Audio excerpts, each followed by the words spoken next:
Hi, Ben here and welcome back to another Work in Progress Wednesday. So today I'm getting some parang handles prepared, and the gentleman that has ordered this parang wants a particular wood. So I've suggested, he wanted ironwood, but we can't get ironwood big enough for parangs. But what we have got is a derivative basically. It's called Iroko for most people. Some people know it as African hardwood or African teak. It's very durable. It's got the same sort of properties as ironwood. So we've managed to get some. When we were building our craft lab, it was a science classroom. So it's basically science benches. That's what all those classic science benches that you've probably seen when you were at high school. So I got some offcuts from those benches and I've had them in my drying cupboard, which Lois made me tidy the other day and helped me organise it. So we've got all the different woods that I use for all the handles. So we've got fruit woods, we've got yew, we've got bird's eye maple, we've got everything in there. But as it's known, the highly technical name, we've also got science bench wood. So we'll get some of that science bench out. And my little cupboard in there has got a little heater in it, which keeps the wood really nice and dry. So these have been in there for a good long time now. So I know that this wood is going to be totally dry and not going to move when I turn it into a handle. So this is some of that science bench. I've cut it up into more manageable pieces. You can see that I've sort of roughly marked out the shape and size of the parang on there. So we'll take a bit of this. I think, even though this is covered in paint, I don't know whether that was from kids trying to mess around in science or whether that might have been from us when we were building our craft lab. But we'll take this piece down and I'll show you how I go about preparing that for a parang handle. So we've come downstairs and we've got that piece that we selected out of the box. I'd already roughly drawn the shape of the handle on there just so that I could saw up the actual science bench into sort of more usable pieces. So I know that that's plenty big enough for the handle to come out of. It's still a little bit thick. I probably want to make 1/2 inch thick scales on these. So what I've done is I've got this little bandsaw set up. This is a really nice bandsaw. It's got this really quite accurate measure built into the actual tool rest here. So I can slide that along. It's got imperial and metric. I tend to use the imperial for things for handle scales because I normally use sort of 1/2 inch or 3/8, things like that. So not massively small fractions. So I can slide that along, set that to about 1/2 inch, like I say. Make sure the extractor port is open, and then I can turn my extractor on because I've got this little remote on my belt which I keep on all the time, which is handy. So I'll turn the extractor on and I will cut this. I will make sure that I've got some push sticks as well. And what I've kept is one flat surface. When you're ripping any kind of material, make sure that you're not trying to cut on this curve. I mean, that's not too bad, but if you've got it up in the air, it's just going to jab in. So make sure you've got a nice flat surface that will sit up against the fence and obviously up against the table as well. So I'll turn that extractor on. And we'll cut that first scale.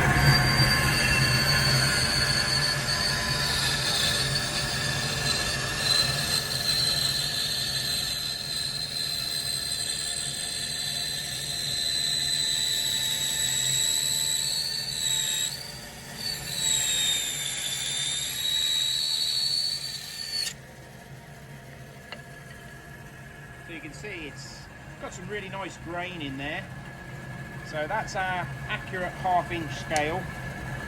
So now I want to rip off this extra material off this side. So I'm going to take a thin strip off it basically. And it will also take that paint off there as well.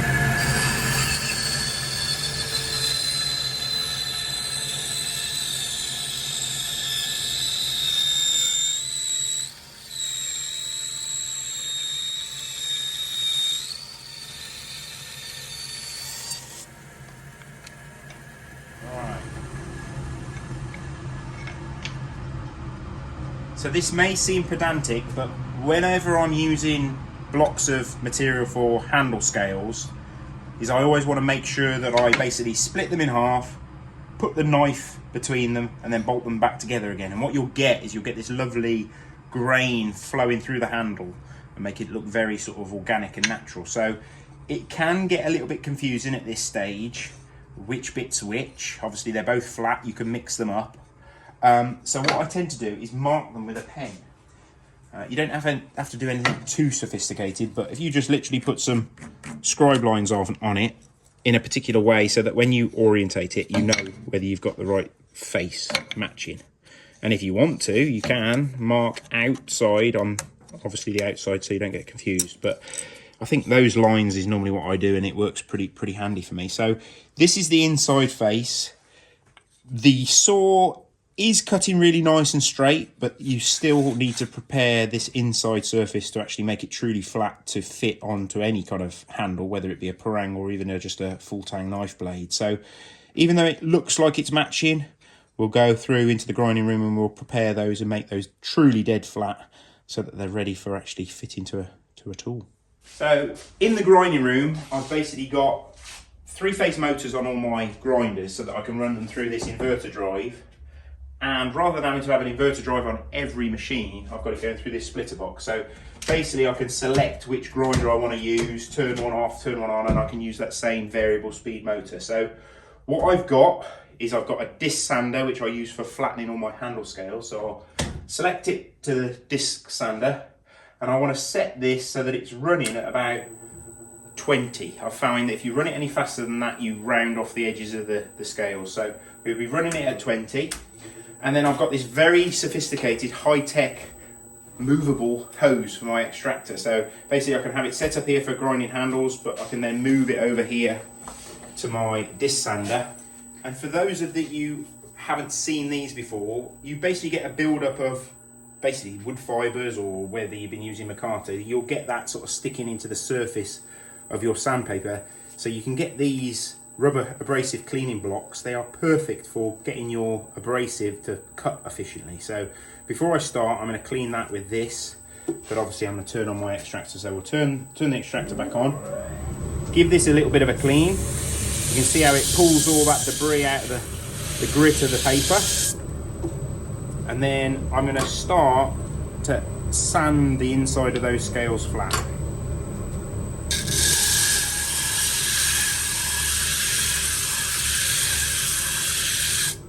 So move it back and forth, and you can start to see it flattens it. We've got a few low points where the bandsaw blade has cut, obviously because of the kerf of the blade itself. So I need to keep going until I get all of those kerf marks out of that piece of wood, really.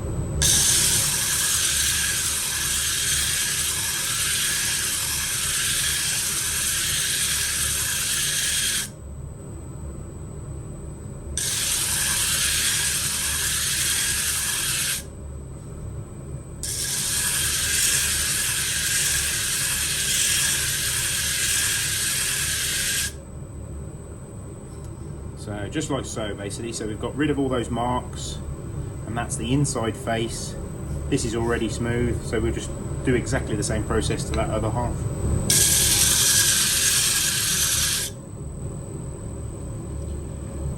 So that's pretty much those two inside faces flattened, and you can see that they obviously line back up. That's where those lines, those pen lines, are pretty important. And you can see that we've got a really nice tight fit, no gaps.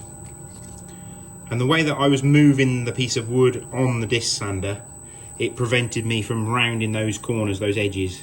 So I was being real conscious of laying it flat and then moving it across the disc itself. It's the putting on and lifting off that you need to be aware of, that you don't sort of grind those inner edges off, really. But that's looking pretty good, so that's perfect now. And you can start to see that amazing grain of this Iroko sort of showing through. So those are the ones that we've flattened, and some that I prepared earlier. This order actually wants liners attaching to those. So what I've got is red G10 liners that I've roughened up the surface, and then I've actually glued those on. So I use industrial strength super glue. So I'll leave those sitting and drying on a nice flat surface for a bit. But what we can do is use these ones that aren't having any liners. We'll show you how we go about preparing those. So I've got my handle pattern clamped on there, onto the piece of wood that I've prepared for my handle scales.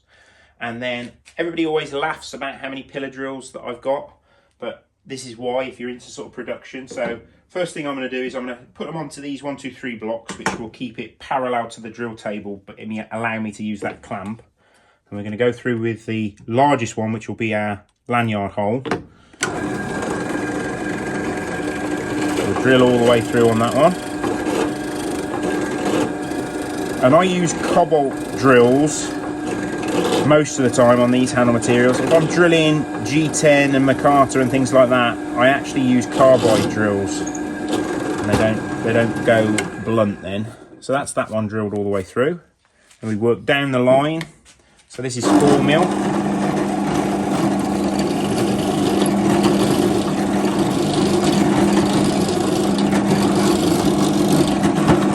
Like so. Work down the line. See, I don't even have to move the 1, 2, 3 blocks. If you keep it all set up like this, it makes it super quick.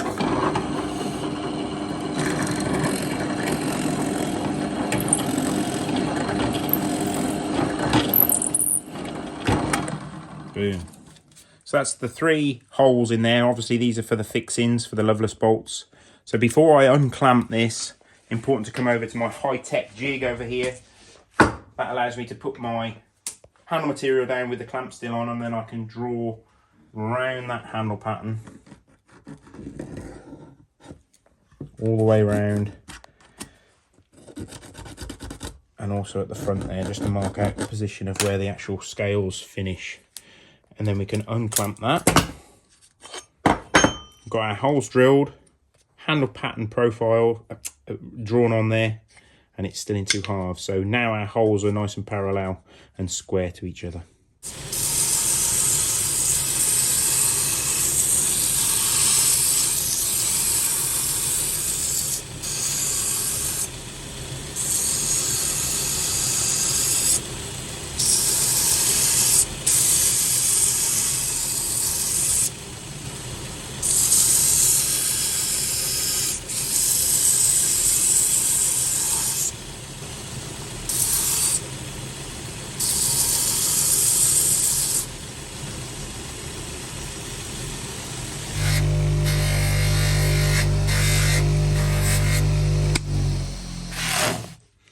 So we've done a little bit of hand sanding, and then we've buffed those front of the scales. Those are the bits that you can't get to once they're on the knife, and you can really start to see how that Iroko is really starting to pop now.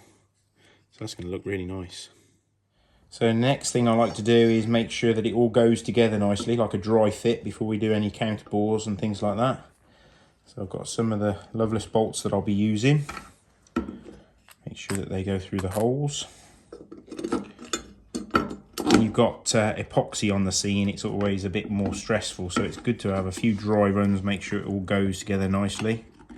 And they're pretty good tight fit holes. Everything's a good fit before you even get the epoxy anywhere near it, so you've got a good mechanical fit. And with the counter bores on here, you'll get that squeeze in the handle scales on there. But what I'm looking at this stage is that I've got no light shining through the handle scales. Make sure that I haven't rounded off those corners. And we've got a really nice, clean, snug fit here at this front edge. And that's looking really good. So a few more little bits to do, counterbores to do, and then I also put some internal depressions for the epoxy to bite in on the inside of the scales. But yeah, that's coming together. So not bad really, from a bit of reclaimed science bench. So that's my one cupboard with the dryer that's got all my handle materials in. So you may think that I've got a slight problem with hoarding handle material. Well, that's one cupboard, but I have also got this one as well. So lots of woods in here. Some of these don't need as much drying as in that other cupboard. I had some amazing figured ironwood scales come a few weeks ago.